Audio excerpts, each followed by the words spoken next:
Good morning friends. बर्तमान 10टा बाजगला गाधे पलि आसली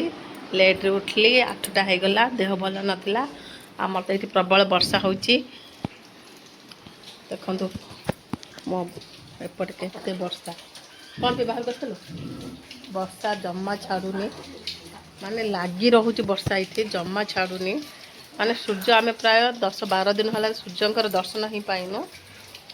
ये तुलसी पूजा हो गला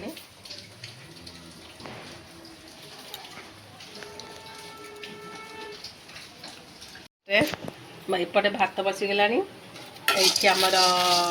इडली हम आ चटनी प्रिपरेशन चली वर्षा तो छाड़ूनी देखो तो आम मालकानगिरी फेमस मस्त गोटे जिनस यूनिक जिनस ये जिनस किए खाई यहाँ प्राय 2 वर्ष पर खाऊँगी आम करड़ी कहू आपको पिठो भजा तरकारी कले बहुत टेस्टी लगी था। करड़ी हुए राई हुए पिठो भजा हुए ये दक्षिण ओडिशा पश्चिम ओडिशा फेमस करड़ी गोटे कखारू आसी देखो तो कखारू गोटे आसी ये काकुड़ी फ्रेश काकुड़ी आसी काकुड़ी इडली बना हम यहाँ आमर इडली कुकर प्राय 50 वर्ष हम इडली कुकर पुराना यूनिक इडली स्टैंड देखो ये हूँ आंटिक पीस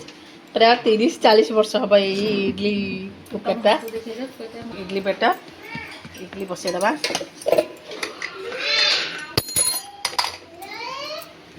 कि जो मैंने कथा शुणवे मुझे कथा शुणेनी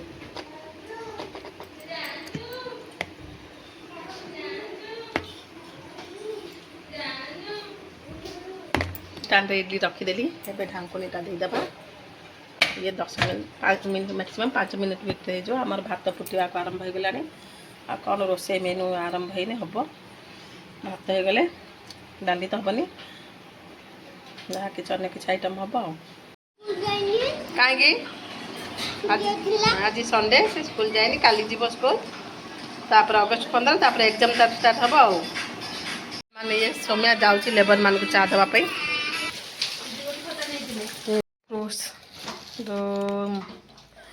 अनार जूस बनाऊँ बहुत झाड़ा हो जूस बन के दिहब ये जह्नी भेंडी कटाई तरकारी हम हाँ ये अनार जह्नी नुआ आइटम मान कौन समस्त जानते जह्नी भजा ये जह्नी भजा बेसी पियाज लंका पड़ी भजा हो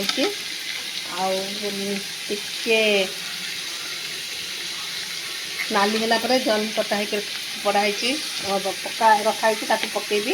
मशरूम देख अटा पकई सफा कर मशरूम हबार प्लांट ला किंतु हबनी माछ भजा माछ करी हम माछ धुआ है हल्दी लुण गोला रखाई ये धनिया पत्र चटनी ग्राइंडिंग करके रखाई ये तो जह्नी भजापी कथिला लंका प्याज पकाऊँगी टे ब्राउन कलर हेले जह्नी पड़ो ये डाली बसी जह्नी हल्दी लुण पकई घोड़े देवी सीम नहीं पानी बेसी बाहर 5 मिनट भजा हो मशरूम कटा हो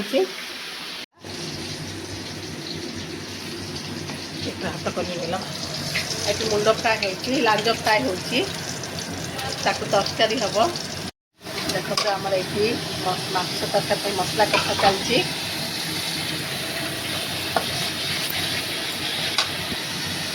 मसला कथा हेले पानी दिया पड़ो बिक्रुथिया कहली माकड़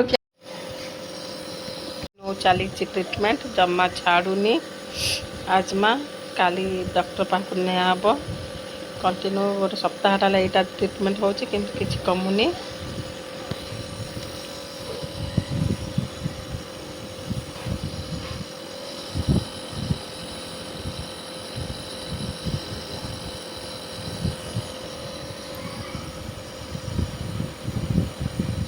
दिगला मसला कषिकी फुटी आसलानी माछ पड़ो थर पड़गला माछ तरकारी लुक देखते मस्त हो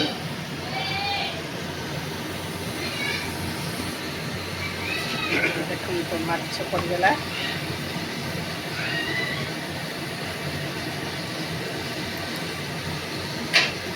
माछ तरकारी रेडी धनिया पत्र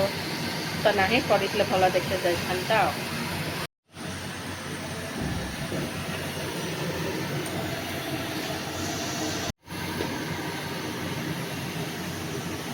फिश करी इज रेडी।